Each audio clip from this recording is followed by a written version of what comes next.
Um, Traveling here from California, where we live, stopping in Miami, coming to here, I experience what I always experience, which is whenever I'm not in an ashram or a spiritual community or a temple, which is there aren't very many of us. The planet is doing something else other than what we're doing. And we're ancient, and we're the past and the future. And we're the past in a very ancient lineage represented by the masters on the altar, by the path that I follow, by the deities that have been part of our awakening since nobody knows when it started.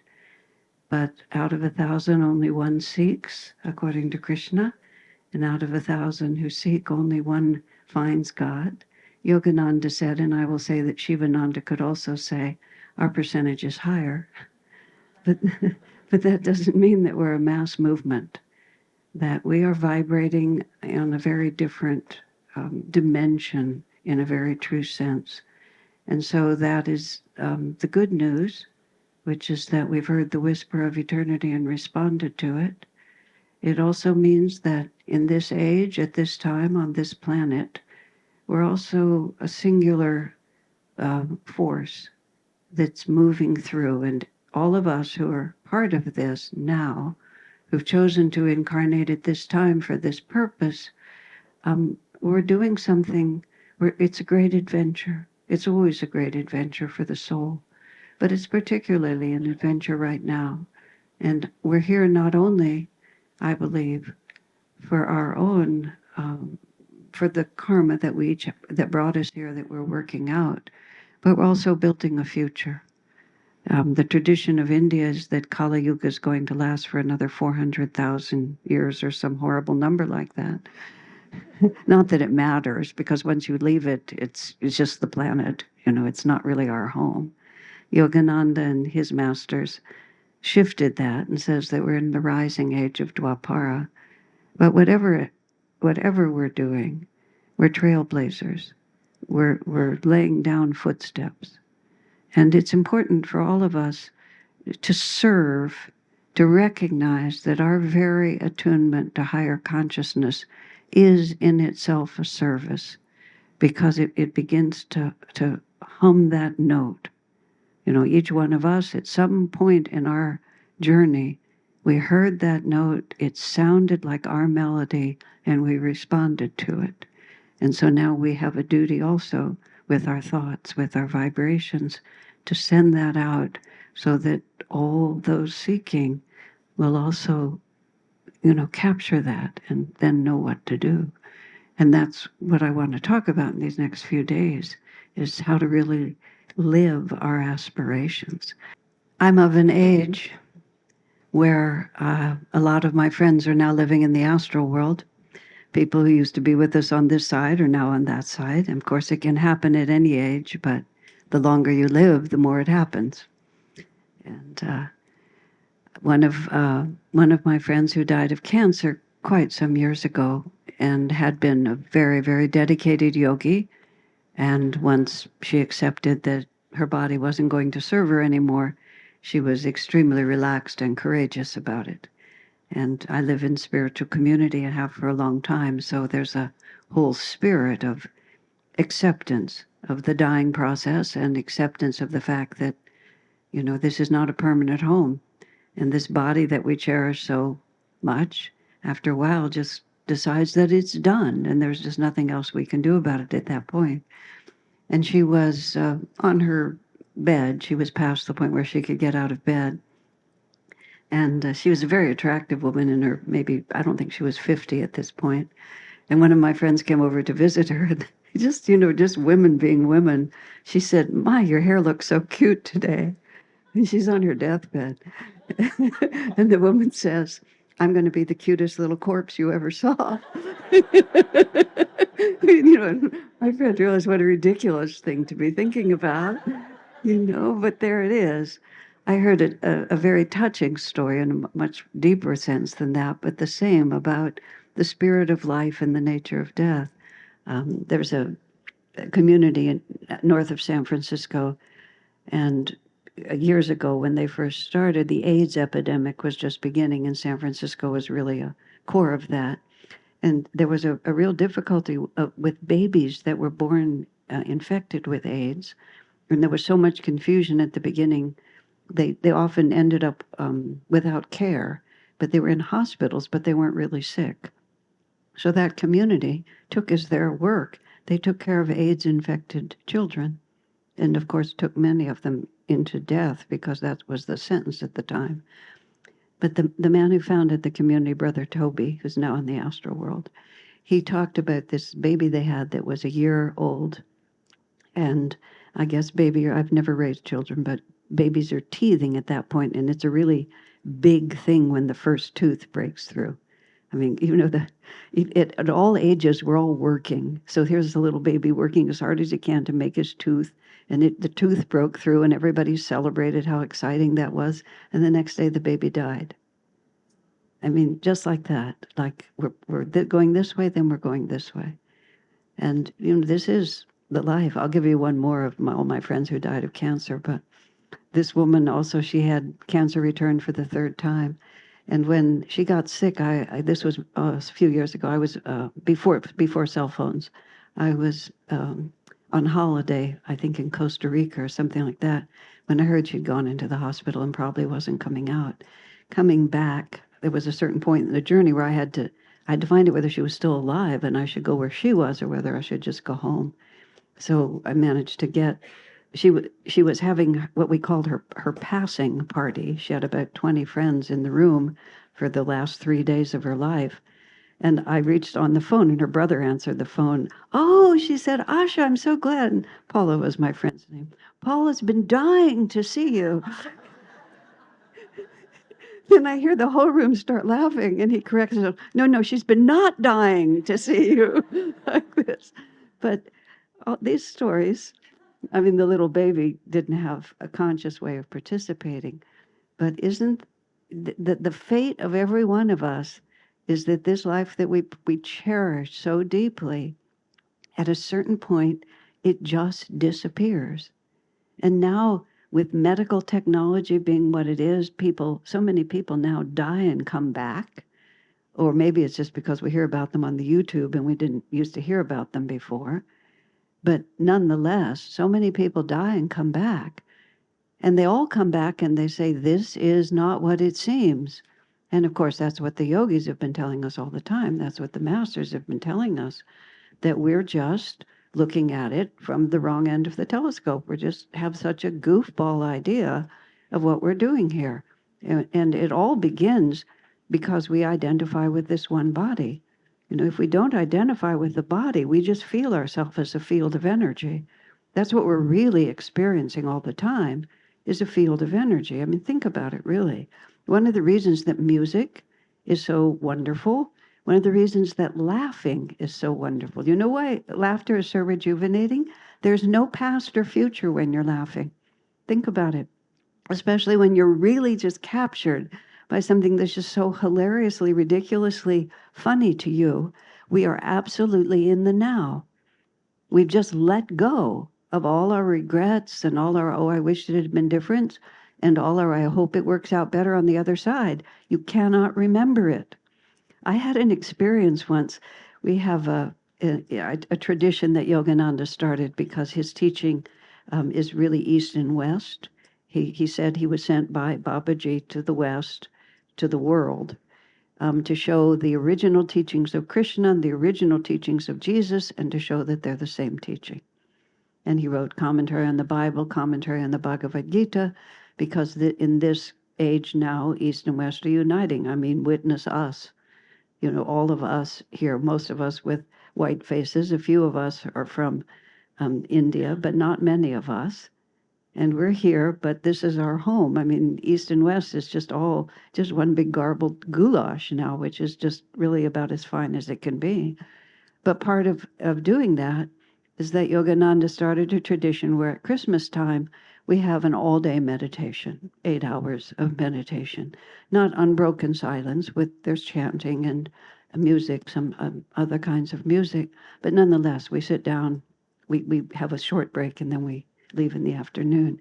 Well, I started doing that when I first moved to Ananda, into the ashram community in 1971. By the grace of God, I've done it every year. It's wonderful. 1 year, maybe 3 or 4 years into it. In the middle of the meditation, of course, we all just meditated for half an hour. It's absolute silence. I mean, wonderful energy in this um, pavilion. And just sitting here and, with open ears, and just nobody is doing anything except nothing. It was just wonderful. So we were in the middle of a meditation like that. That Swami Kriyananda was still with us then, so he was leading it. And in the middle, I had this tremendous desire to laugh. And it just this almost like a sneeze coming up, you just don't think you can stop it. Dead silence in the room. And I just really wanted to just start laughing and laughing. And I actually convinced myself that if I started laughing, everybody in the room would just join joyously in.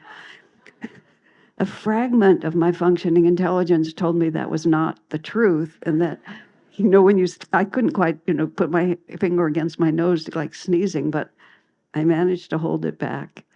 Anyway, so I got through it. Later on, I told Swamiji it was a very peculiar experience. Laughing, he said, is a form of Kundalini rising. I mean, maybe you all know that. I'd never heard it in my life. But you can see why. Because it just comes up and overwhelms you. And also, there's something about a sense of humor. Swami Kriyananda was extremely humorous and very, very witty. And we all sort of enjoyed good, clean humor is what all the time. Somebody would make a witticism and someone would top it and the other person would top it like that. That would just sort of be the way we'd go. And Swami just said something perfectly ordinary to me, and I gave some ridiculous answer, which was clever, and we both laughed. And I said to him, like, where does that come from? Like, why did I do that? And his answer was extremely interesting. He said, to a certain extent, having a sense of humor, you don't have to be witty. That's a kind of particular kind of twist to the brain that some have. But having a sense of humor, he said, is to a certain extent a very spiritual quality. Because a great deal of humor is that you're looking at it straight like this and then you turn sideways. And that reality itself is flexible. And you're not so rigidly set in the way that you're going that you can't just turn it around and see an absurd possibility. There's a cartoonist that many of you may know, is his name Gary Larson, The Far Side? Yeah, some of you know, you're nodding your heads. I can't imagine what it's like to be inside that man's brain. For those of you who know his cartoons, but there was one that I have it on my computer and I can see it every day.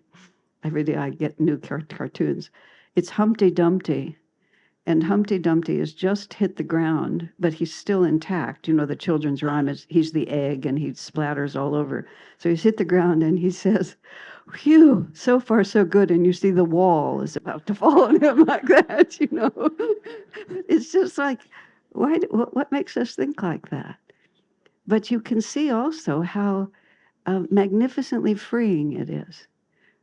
When Swami Kriyananda was in India, he met a man, a sadhu, a Swami, whose name was Murk Ananda. And apparently the word murk, you all know much more Sanskrit than I, but this is what I understand. Apparently that can be translated into the word silly. I said, Swamiji, there's a Sanskrit word for silly? He said, yes. So Swami said to Murkananda, he said, that's no name for a sadhu. And Murkananda said, you just don't know me. Divine bliss through silliness, So what I'm really talking about is 90% of the problem that we all have is that we just take ourselves too seriously. We just feel that the job of being me is some, really big, heavy responsibility that I have to carry. And then after that, we also project upon the deity, which is really extremely rude and unkind, that his or her attitude is just as narrow as ours. It's just that we're always sort of walking this fine line of whether or not we're going to get it right or not. The Catholics who've been at this for a long time.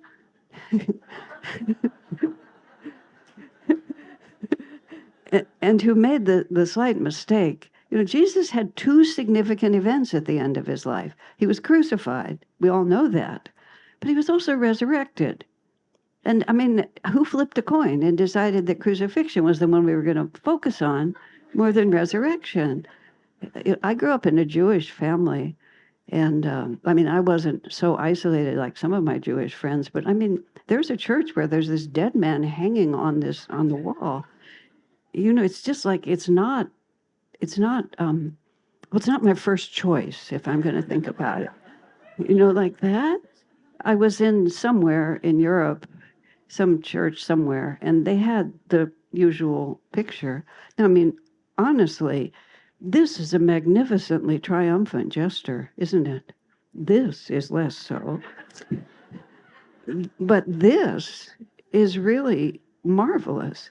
And there was just some marvelous crucifix, in which Jesus was standing just like this. Because crucifixion is true. I mean, all of us know that. Whatever it is that keeps us small, whether we want it or not, doesn't make any difference whether you want it. It happens because the river is going to get to the sea. And the river, the drop of the ocean, which is us, somehow or another, and this is beyond my pay grade to understand, when Vivekananda was asked, Swami Vivekananda, Ramakrishna's great disciple, why did God make creation? He gave a very clever but utterly unsatisfying answer, which was the level of consciousness which asks that question is not capable of understanding the answer. Which, as a person who gets asked lots of questions, I think having a clever answer in your pocket is a good idea. But nonetheless, because how can you know what the infinite had in mind until you yourself are infinite and can perceive it? Otherwise, we're looking at it from the bottom. We just don't really know what it's about. But somehow, it turns out to be true that we are all moving with this desire. We all have the same desire. It's very simple. I was born with it, just because of reincarnation, which I didn't know until I was 18. That's when I started learning about it. But I was born with a very, very simple perception of life, which was that, it seems to me like what I really want is to be happy. And I had in fact, it was quite funny because, quite odd in a sense, when I finally got to the spiritual path, which was when I was 22, and God knows that was not really very long, although it seemed like a long time then, that I said to Swami Kriyananda, I said, I've always just longed for happiness. And I said, but I've never even been unhappy. I've had a very blessed life and everything has just gone really well for me. But there was always this compelling need to find out how to stay happy or find out what the secret of happiness was. But nonetheless, it's like the inner reality was just never really talked about. It was all about social justice and moral living and ethics, which I'm very grateful for, but not consciousness. Even the very idea of consciousness was not discussed.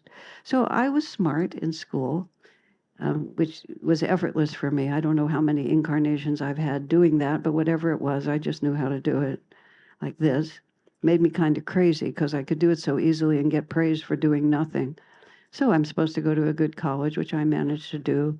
I'm supposed to do this, I'm supposed to do that, and all of it, and part of my conversation about death, which I love to chat about, in the role that I've been in the communities I've lived in, I've sat there while people breathe their last. I've had that opportunity more than many. So I think about it a lot. But my own journey actually was very, very strongly influenced when I was 18 with what I think of as being up all night. In memory, you don't really know. Was I really awake all night? But I was awake all night and I was visualizing my own death at a time when I didn't even know anybody who had died, what to speak of sitting next to someone who died. But very interestingly, the visualization I had with no experience in this incarnation was matched repeatedly when I actually sat with people who were passing. And I had in my imagination or my dream, whatever it was, I don't know why it came to me. I had lived a very rich life in terms of the world, rich meaning full of goodness. And there were lots of people who cared about me. I imagined multiple children and whoever they were. But anyway, there were all these people who cared about me. I was on my deathbed. They were all hovering around, being nice, like people are. And I was a ripe old age, so there was no tragedy here. But my awareness in my dream, whatever it was they all kept getting farther and farther away. And there was no sorrow in that.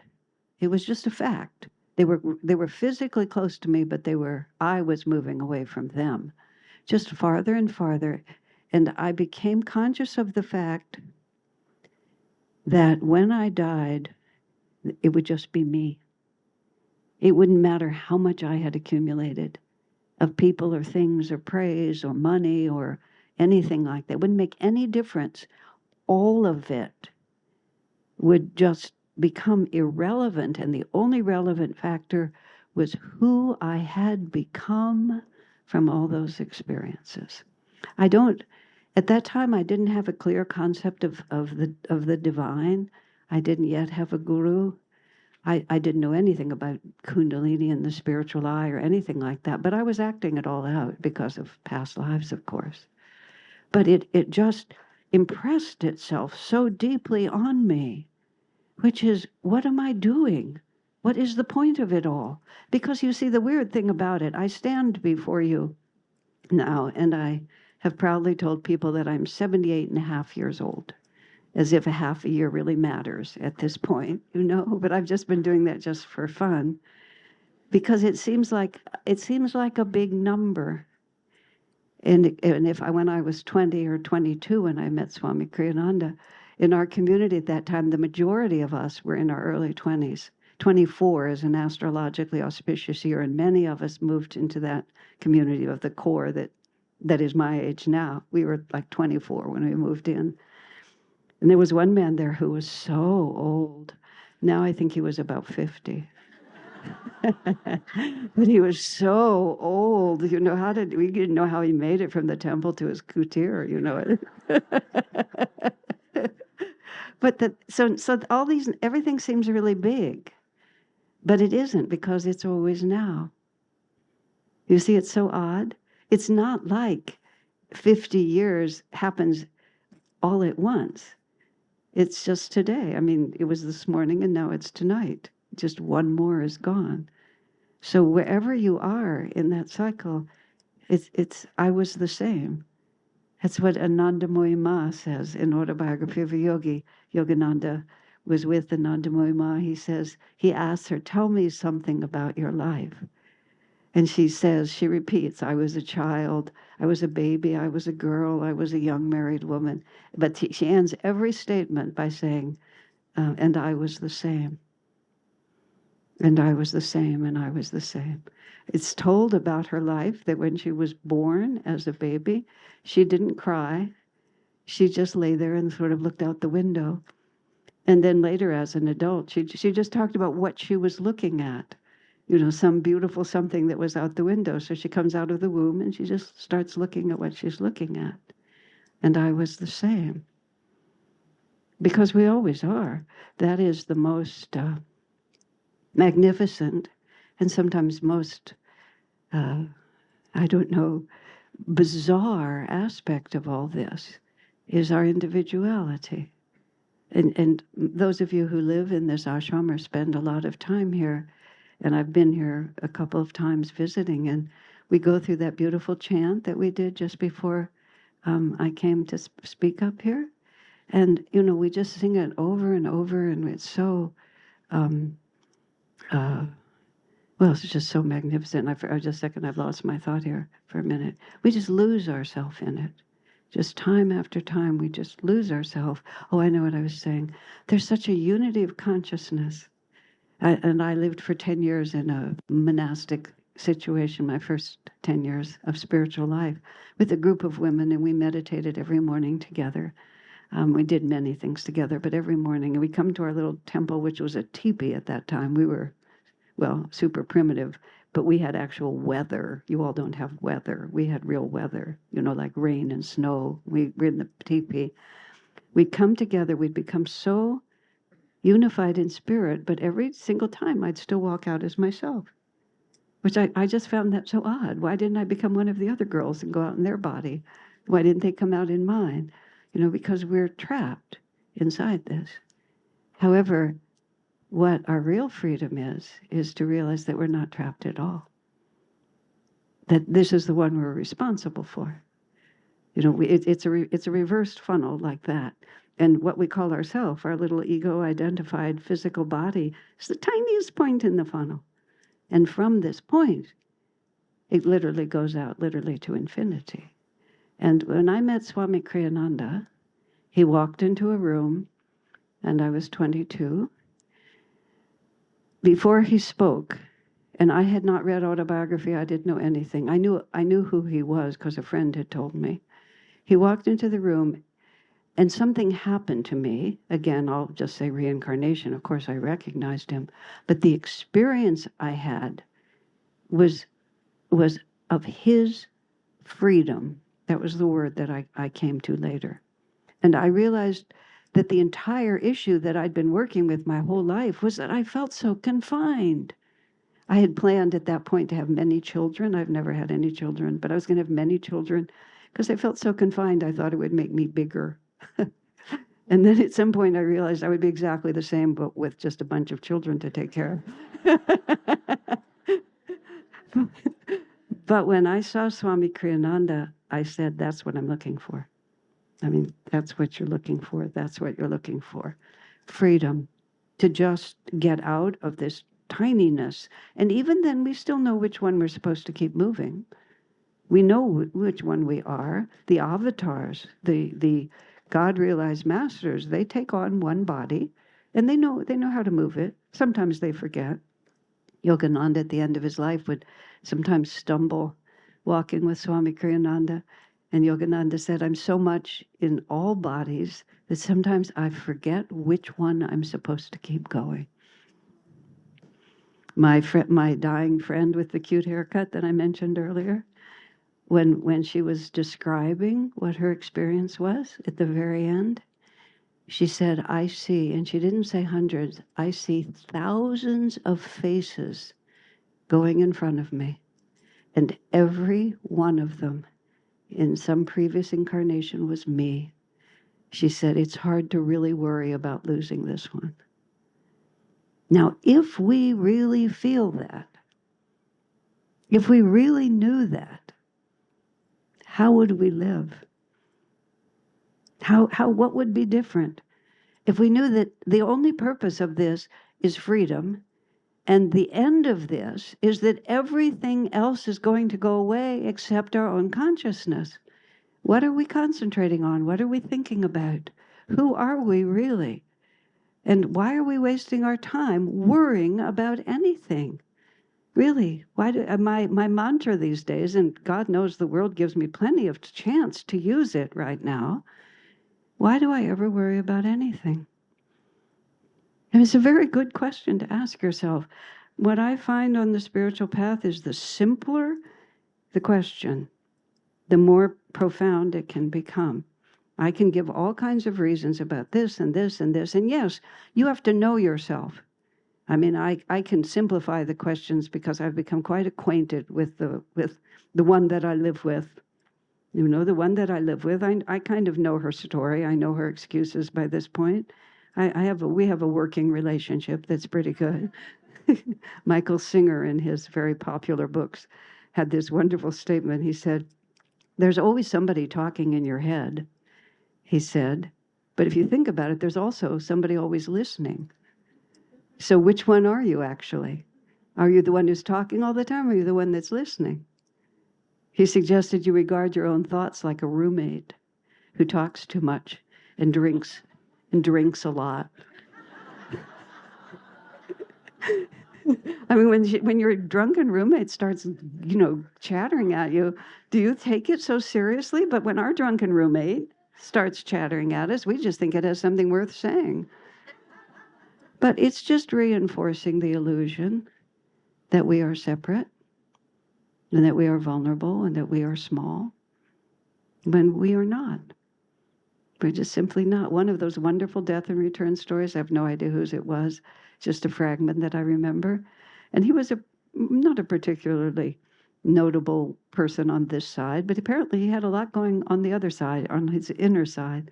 He said when he sort of was emerging into whatever world he was entering, he said it was like a huge sports stadium that was just full of people. And he finds himself emerging like a football team out into the center field.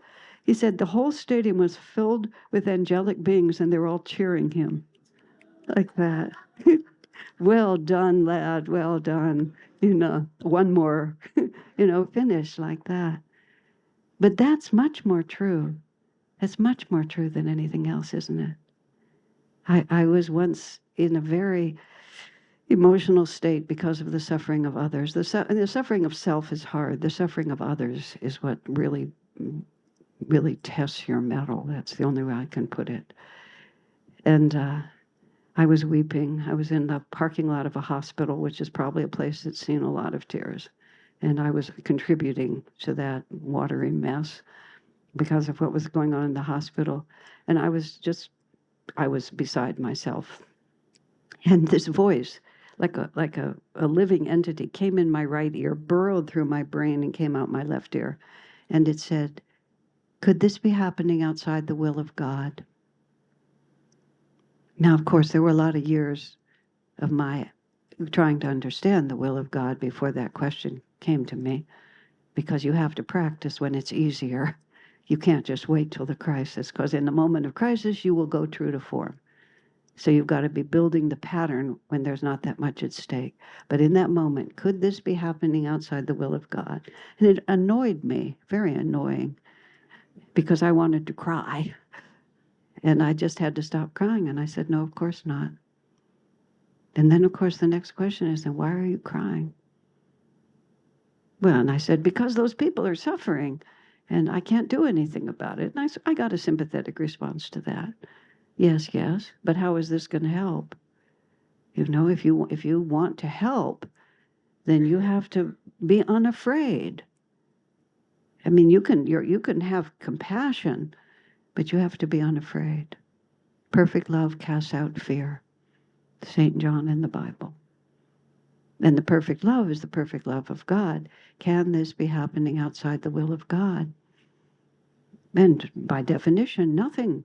Everything is a manifestation of the divine. I don't quite get how it all works, but that's true. And if you just start paying attention, even from the bottom up, that's where you'll come. For this hour were we born. Jesus makes that great declaration in the Bible, for this hour was I born. But here's the news, friends. So were you. Every moment is the result of countless incarnations of experience that have all come to a focus right now to see what you're going to do. Even in the smallest things. What is my consciousness? That's all that's ever being asked. What are my thoughts? What is my heart? How much do I love? It's so simple. I wish it were easy. It's not easy.